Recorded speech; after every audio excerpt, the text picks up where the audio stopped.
రంగారెడ్డి జిల్లా అబ్దుల్లాపూర్ మెట్ నేషనల్ హైవేపై భారీగా ట్రాఫిక్ స్తంభించింది.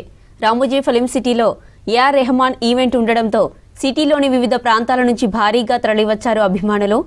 హైదరాబాద్ విజయవాడ జాతీయ రహదారిపై ఇరువైపులా ట్రాఫిక్ జామ్ ఏర్పడింది. దీంతో అటు నుంచి వస్తున్న వాహనదారులు ఇబ్బందులు పడుతున్నారు.